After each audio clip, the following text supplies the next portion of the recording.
Oi você, eu sou a Fabi e hoje eu vim aqui explanar uma questão, talvez a questão pedida por 9 entre 10 haters que comentam nos vídeos aqui no canal. Então, vale a pena lembrar que se você aí do outro lado não acredita, não aceita, não concorda, pode fechar o vídeo aqui em cima, mas não precisa torrar a minha paciência. Só que eu só gostaria de dar uma sugestão a vocês haters, quando vocês quiserem uma explicação do budismo para algum conceito de vocês, de uma outra religião, que vocês façam isso com educação, tá bom? Porque, ei, então, se você não acredita em Deus, você explica como? E o quê? E o que é pra você? não tenho saco para falta de educação. Mas, como teve uma pessoa muito gentil que perguntou de uma forma educada, é para ela que eu tô fazendo esse vídeo e para todas as pessoas que estão vindo sem 10 pedras na mão. Eu já recebi a sugestão para esse tema há meses atrás do Luiz Glassman, só que eu tava buscando diversas fontes para poder responder isso com clareza. Eu já expliquei aqui que às vezes vocês pedem a sugestão de um vídeo, mas eu preciso pesquisar, então às vezes demora, mas a solicitação nunca falha. Então, se você ainda não é inscrito no canal, se inscreve aqui embaixo no botãozinho inscrever-se e eu vou deixar também linkado aqui em cima a playlist de budismo com outros vídeos de outras questões para vocês assistirem, tá bom? Vocês também podem me seguir nas redes sociais e também podem me enviar no e-mail afabiporei@hotmail.com. Vamos à questão que vale 1 milhão. Oi! Qual é a origem do universo? Existe um termo para eu explicar isso melhor ainda, e o termo budista para isso é chamado de Kwon Ganjo. Literalmente, Kwon significa remoto passado e Ganjo, o início de tudo. Juntos, eles indicam o tempo sem início.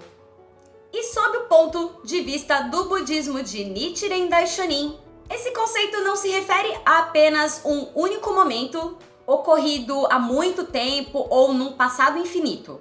Nós podemos pensar em Kwon Ganjo como o momento ou a realidade que existiu no infinito passado e se mantém até hoje, nesse exato instante, e que vai continuar existindo pelo mais distante futuro. No registro dos ensinos orais, Nichiren Daishonin explicou que Kwon significa o que não foi trabalhado, que não foi melhorado, mas que existe na forma como sempre existiu. Ou seja, que está como é originalmente desde o infinito passado. Na preleção dos capítulos Hoben e Juryo, o presidente Ikeda afirma: Kwon Ganjo refere-se à origem fundamental da vida e do universo. Essa vida primordial é a vida do Buda, da liberdade absoluta de Kwon Ganjo, que é o próprio Nam-myoho Renge-kyo. E Nichiren Daishonin afirmou: remoto passado significa Nam-myoho Renge-kyo. Quando a ilusão interior é dissipada, achamos que a vida fundamentalmente não tem início e nem fim. E tornar-se um Buda quer dizer revelar e fazer surgir essa vida original, tal como ela é. Todos os dias, quando nós fazemos o nosso Gongyo, nós recitamos o trecho Jigagi do capítulo Revelação da Vida Eterna do Buda, que é o Juryo, cujo principal tema é justamente a eternidade da vida do Buda. Assim, nós podemos dizer que a recitação desse trecho diante do Gohonzon faz com que nós consigamos enaltecer a realidade de Kwon Ganjo na nossa vida, nas circunstâncias atuais. Nichiren Daishonin abriu o caminho para que todas as pessoas da época em que ele vivia atingissem o estado de iluminação. Tudo isso com a lei do Nam-myoho Renge-kyo.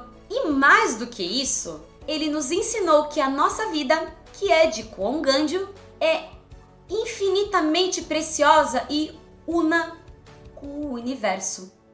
É como uma inscrita outro dia escreveu: nós somos um tudo no meio de um tudão. E é essa compreensão que leva a gente a aprender a respeitar a vida de cada ser humano, abrindo caminho para que haja uma sincera compreensão mútua, uma convivência em harmonia e, assim, resolução de conflitos. E aí no livro A Sabedoria do Sutra do Lótus, o presidente Ikeda explica: o Buda do tempo sem início, ou Kuon-Ganjo, o Buda que existe eternamente, sem início ou fim, é a própria vida do universo. É o constante e incessante trabalho de conduzir todas as pessoas à iluminação sem um instante de pausa. Isso significa que somos nós mesmos que temos trabalhado para conduzir as pessoas à felicidade e nos empenhando em prol do Kosen-Rufu, que é a paz mundial, desde o remoto passado e não somente nessa existência. E aí eu tenho que comentar que eu já ouvi de outros praticantes que dizem que quando você foi budista numa existência anterior, você tem uma tendência natural de buscar o budismo na atual existência e nas próximas. Então, não sei, mas foi o que eu ouvi.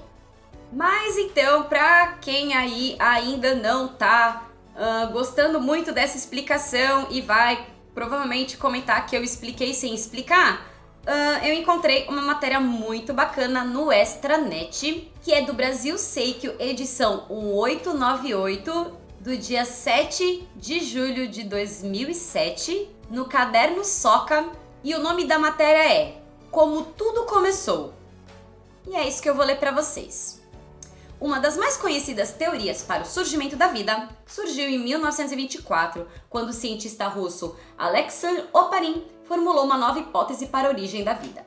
Ele empregou todos os conhecimentos que possuía em astronomia, geologia, biologia e bioquímica para tentar desvendar um dos maiores mistérios enfrentados pela humanidade.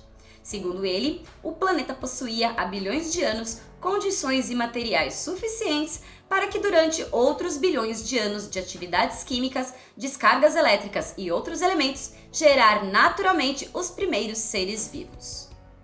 O cientista sabia que na atmosfera do Sol, de Júpiter e de outros corpos celestes existem gases como o metano, o hidrogênio e a amônia, e que esses gases são fornecedores de carbono, hidrogênio e nitrogênio.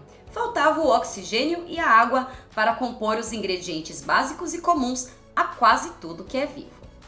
Por causa de seus conhecimentos de geologia, ele sabia que os 30 quilômetros de espessura da crosta terrestre, constituídos de rocha magmática, atestavam que tinham havido uma intensa atividade vulcânica na Terra. Essa persistente atividade vulcânica, por milhares de anos, teria provocado a saturação da umidade da atmosfera. Nesse caso, a água não se mantinha mais como vapor. Foi então que Oparin imaginou que a alta temperatura do planeta, a atuação dos raios ultravioletas e a ocorrência de descargas elétricas na atmosfera, que são os relâmpagos, pudessem ter provocado reações químicas que originaram aminoácidos, que são compostos básicos da vida. De acordo com o cientista, as primeiras chuvas sobre o solo começaram a cair e arrastavam moléculas de aminoácidos que ficavam sobre o solo. Dessa forma, com a alta temperatura do ambiente, a água logo evaporava e retornava à atmosfera, onde novamente era precipitada e mais uma vez evaporava, e assim sucessivamente. E esse processo ficou conhecido como sopa orgânica. As chuvas constantes caindo durante milhares e milhões de anos formaram os oceanos. Por meio da ação da chuva, as proteínas e os aminoácidos foram arrastados para os mares. E durante um período impossível de se calcular, essas proteínas se acumularam nos mares de águas mornas do planeta. Ali, as moléculas se combinavam e partiam-se e novamente se combinavam. Assim, as proteínas se multiplicavam. Dissolvidas em água, as proteínas formavam algo mais complexo, os coloides. A interpenetração dos coloides levou ao surgimento dos coacervados. Surgiram assim, segundo a teoria, os primeiros seres vivos que, apesar de muito primitivos, eram capazes de reproduzir. E dessa forma, teria se originado a vida há mais de 3,5 bilhões de anos. Em 1929, o cientista J.B.S. Haldane, na Grã-Bretanha, também supôs que os oceanos primordiais funcionaram como um grande laboratório químico, e essas reações químicas alimentadas por energia solar originaram compostos orgânicos, e no mar seria formada uma substância caudalosa e orgânica que produziu os primeiros organismos. E aí, a esse respeito, o presidente Ikeda deu a seguinte declaração, abre aspas, teorias desse tipo têm 2 pontos em comum. Um é o de que a superfície primitiva da Terra apresentava condições propícias à geração da vida. O outro é o de que a vida assim formada apareceu espontaneamente no nosso planeta. Não foi criada por um ser externo, nem importada de uma fonte exterior. Então, se você aí do outro lado acredita na teoria criacionista, pode continuar acreditando no que você quiser. Mas se você perguntou aqui qual é a nossa visão sobre a origem do universo, é tudo isso aqui que eu acabei de ler. Além disso, tem um vídeo muito maravilhoso da Monja Coen. Para quem não sabe, a Monja Coen tem um canal no YouTube que é muito, muito ótimo. E ela também falou já sobre a criação do universo e explicou também que no budismo nós não temos essa cultura do criacionismo. Então, se você quer uma outra opinião de uma outra linhagem budista sobre a criação, convido vocês a buscarem esse vídeo da Monja Coen, que é realmente muito maravilhoso. Então, tema polêmico explicado, não sei se aceito, não sei se concordado, mas devidamente explicado. Eu espero que com esse tema ticado nós possamos seguir em frente e que as pessoas que têm essa curiosidade procurem na playlist antes de me perguntar de forma grosseira sobre esse mesmo tema. Tá bom? Então, se você gostou desse vídeo, não esquece de deixar o seu joinha e você também pode ver os diversos vídeos dessa playlist aqui em cima, tá bom? Então, por hoje é só. Um beijo e tchau, tchau!